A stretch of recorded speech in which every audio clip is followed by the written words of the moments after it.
প্রিয় দেশবাসী, বাংলাদেশের কমিউনিস্ট পার্টি সিপিবির পক্ষ থেকে আপনাদেরকে জানাই আন্তরিক শুভেচ্ছা। আজ আমি আপনাদের সঙ্গে কথা বলছি এমন এক সময়ে যখন আমাদের রাষ্ট্র ও সমাজ এক গভীর বহুমাত্রিক সংকটের মধ্য দিয়ে আবর্তিত হচ্ছে। গণতন্ত্রের অবক্ষয়, আইনের শাসনের দুর্বলতা, মত প্রকাশের স্বাধীনতার উপর আঘাত, চরম অর্থনৈতিক বৈষম্য এবং সাধারণ মানুষের জীবনমানের অবনতি সব মিলিয়ে বাংলাদেশ আজ এক গুরুতর সন্ধিক্ষণে উপনীত হয়েছে। এই সংকট কোনো সাময়িক বা বিচ্ছিন্ন বিষয় নয়, এটি একটি ব্যবস্থাগত সংকট, যে ব্যবস্থায় রাষ্ট্রক্রমে জনগণের কাছ থেকে দূরে সরে গেছে এবং সাধারণ মানুষ তার ন্যায্য অধিকার থেকে বঞ্চিত হয়েছে। প্রিয় দেশবাসী, বাংলাদেশ রাষ্ট্রের প্রতিষ্ঠা হয়েছিল 1971 সালের মহান মুক্তিযুদ্ধের মাধ্যমে। সেই মুক্তিযুদ্ধ কেবল এই ভূখণ্ডের স্বাধীনতা সংগ্রাম ছিল না, এটি ছিল শোষণ, বৈষম্য, অন্যায়ের বিরুদ্ধে জনগণের ঐতিহাসিক অভ্যুত্থান। মুক্তিযুদ্ধের মূল চেতনা ছিল একটি গণতান্ত্রিক সাম্য ভিত্তিক ও মানবিক রাষ্ট্র ব্যবস্থা গড়ে তোলা, যেখানে মানুষ মর্যাদা অধিকার নিয়ে বাঁচবে। কিন্তু স্বাধীনতার দীর্ঘ পথ চলায় আমাদের স্বীকার করতেই হয়, এই স্বপ্ন আজও পূর্ণ হয়নি। রাষ্ট্র পরিচালনার কাঠামো ক্রমে জনগণ থেকে বিচ্ছিন্ন হয়েছে। রাজনৈতিক ক্ষমতা ও অর্থনৈতিক সম্পদ সীমিত একটি গোষ্ঠীর হাতে কেন্দ্রীভূত হয়েছে। এর ফলেই স্বাধীন রাষ্ট্রে থেকেও সাধারণ মানুষ আজ নিরাপত্তাহীনতা, অনিশ্চয়তা ও বৈষম্যের শিকার হচ্ছে। এই বাস্তবতারই ধারাবাহিকতায় আমরা সাম্প্রতিক সময়েও জনগণের প্রতিবাদ ও প্রতিরোধের শক্তিশালী প্রকাশ প্রত্যক্ষ করেছি। দেশবাসীকে ভোটাধিকার থেকে বঞ্চিত করে, গণতন্ত্র হরণ করে, দমনপীড়ন চালিয়ে, অনির্বাচিত সরকারের শাসন চাপিয়ে দিয়ে এবং শোষণ ও বৈষম্যের মাধ্যমে মানুষের জীবনকে দুর্বিষহ করে যে কর্তৃত্ববাদী ফ্যাসিস্ট দুঃশাসন কায়েম করা হয়েছিল, তার বিরুদ্ধে ছাত্র জনতা দীর্ঘ 16 বছর ধরে লাগাতার সংগ্রাম চালিয়েছে। জুলাই গণ অভ্যুত্থান ছিল সেই ধারাবাহিক সংগ্রামের একটি গুরুত্বপূর্ণ অধ্যায়। এই গণ অভ্যুত্থান স্পষ্টভাবে দেখিয়ে দিয়েছে যে জনগণ দমন, পীড়ন, বৈষম্য ও স্বৈরতন্ত্রকে পরাস্ত করতে প্রয়োজনে অকাতরে জীবন উৎসর্গ করতে পারে। জুলাই অভ্যুত্থানে সহস্রাধিক মানুষ প্রাণ হারিয়েছেন। আমি গভীর শ্রদ্ধার সঙ্গে শহীদদের স্মরণ করছি এবং এই হত্যাকাণ্ডের বিচার দাবি করছি। জুলাই গণ অভ্যুত্থানের মধ্য দিয়ে সাধারণ মানুষ একটি গণতান্ত্রিক বৈষম্যহীন সমাজ ও রাষ্ট্রের আকাঙ্ক্ষা প্রকাশ করেছে। কিন্তু আমরা দেখতে পাচ্ছি হার নিয়ে। এই ইশতেহার কেবল নির্বাচনী প্রতিশ্রুতির তালিকা নয়, এটি মুক্তিযুদ্ধের চেতনা এবং জুলাই গণ অভ্যুত্থান সহ এদেশের সকল গণতান্ত্রিক আন্দোলনে বারবার উচ্চারিত এবং বহু ক্ষেত্রে অব্যক্ত দাবিগুলোকে একটি গণতান্ত্রিক ও ন্যায়ভিত্তিক রাষ্ট্র ব্যবস্থার সুস্পষ্ট রূপরেখায় রূপ দেওয়ার প্রয়াস।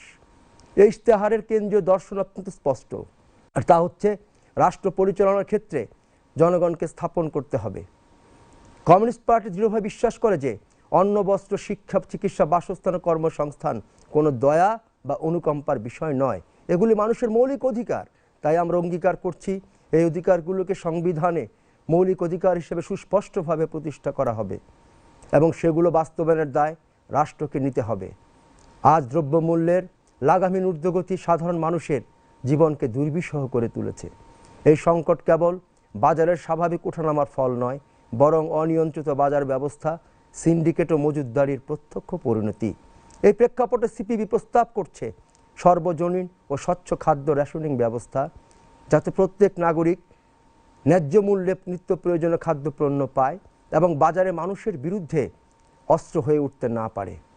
একই সঙ্গে আমরা উৎপাদক ভোক্তা সমবায় ব্যবস্থার উপর বিশেষ গুরুত্ব দিচ্ছি। এই ব্যবস্থা কৃষক ও শ্রমজীবী মানুষের স্বার্থ রক্ষা করবে, ভোক্তাদের জন্য সাশ্রয়ী বাজার নিশ্চিত করবে এবং মধ্যস্বত্বভোগী লুটতরাজের অবসান ঘটাবে।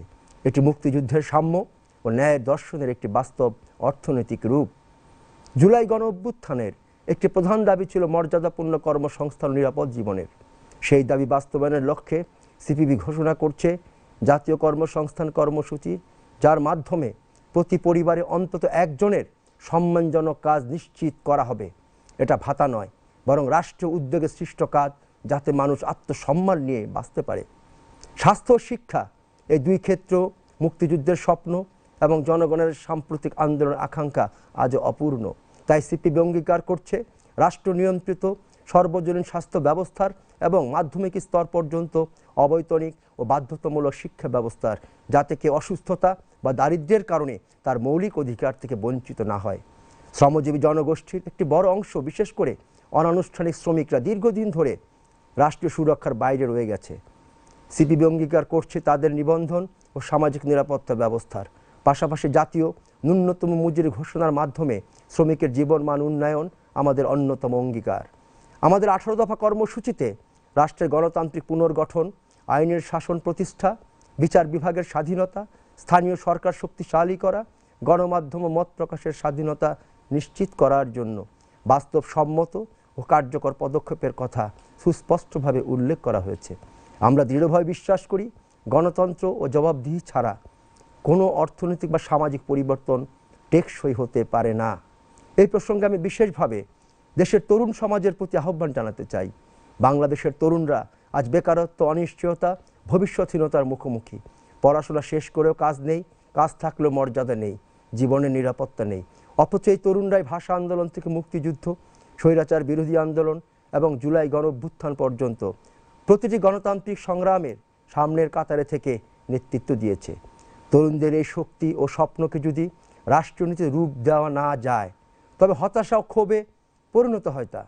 বাংলাদেশের কমিউনিস্ট পার্টি বিশ্বাস করে, তরুণদের ভবিষ্যৎ নিশ্চিত না করে কোনো রাষ্ট্রের ভবিষ্যৎ নিশ্চিত করা যায় না। তাই আমাদের কর্মসূচির কেন্দ্রে রয়েছে মর্যাদাপূর্ণ কর্মসংস্থান, অবৈতনিক শিক্ষা, সামাজিক নিরাপত্তা ও গণতান্ত্রিক অধিকার, যাতে তরুণরা আশাবাদী নাগরিক হিসাবে দেশ গড়ার কাজে যুক্ত হতে পারে। প্রিয় দেশবাসী, লুটেরা ও দুর্বৃত্তায়িত রাজনীতির বিপরীতে আমরা এদেশের বিপুল সংখ্যাগরিষ্ঠ শ্রমজীবী মেহনতি মানুষের কণ্ঠস্বর হয়ে উঠতে চাই। সেই লক্ষ্যে সিপিবি ন্যায় ভিত্তিক অর্থনৈতিক পুনর্গঠনের প্রস্তাব করছে। এর ফলে কেন্দ্রে থাকবে প্রগতিশীল কর ব্যবস্থা, যেখানে অধিক সম্পদশালীরা বেশি কর দেবেন এবং সাধারণ মানুষের উপর করের বোঝা কমানো হবে।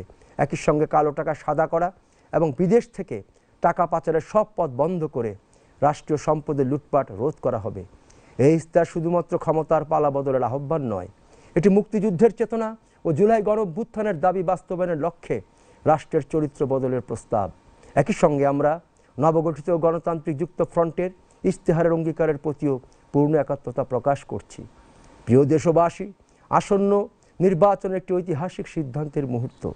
কে ক্ষমতায় যাবে শুধু সে প্রশ্ন নয়, রাষ্ট্র কার স্বার্থে পরিচালিত হবে সেই প্রশ্নের মীমাংসা হবে এই নির্বাচনে।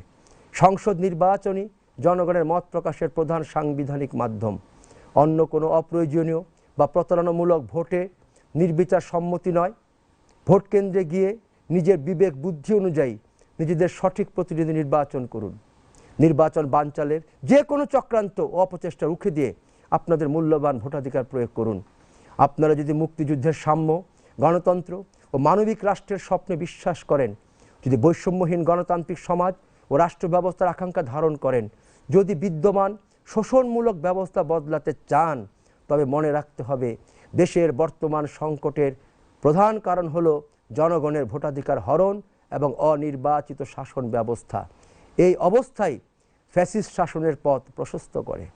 প্রিয় দেশবাসী, ব্রিটিশ বিরোধী স্বাধীনতা আন্দোলন থেকে ভাষা আন্দোলন, মুক্তিযুদ্ধ, গণতন্ত্রের লড়াই, সাম্রাজ্যবাদ ও সাম্প্রদায়িকতা বিরোধী সংগ্রাম, ঐতিহাসিক তেভাগা নানকার, টঙ্কশ কৃষক আন্দোলন এবং শ্রমিক আন্দোলনে বাংলাদেশের কমিউনিস্ট পার্টি সবসময় সামনের কাতারে থেকে নেতৃত্ব দিয়েছে। অসংখ্য নেতাকর্মী অকাতরে জীবন দিয়েছেন, জেল জুলুম ও নির্যাতন সহ্য করেছেন। দেশপ্রেমের অগ্নি পরীক্ষা উত্তীর্ণ এই পার্টি আজও জনগণের অধিকার আদায়ে দৃঢ় প্রতিজ্ঞ, অবিচল।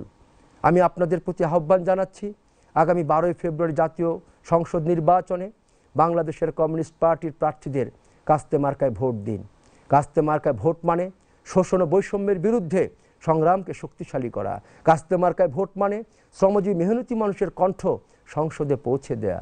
কাস্তে মার্কায় ভোট মানে সাম্প্রদায়িকতা ও সাম্রাজ্যবাদ বিরোধী লড়াইকে অগ্রসর করা। কাস্তে মার্কায় ভোট মানে ব্যবস্থা বদলের পথে দৃঢ়ভাবে এগিয়ে যাওয়া। ধন্যবাদ আপনাদের মনোযোগের জন্য। দুনিয়ার মজদুর এক হও, বাংলাদেশের কমিউনিস্ট পার্টি জিন্দাবাদ।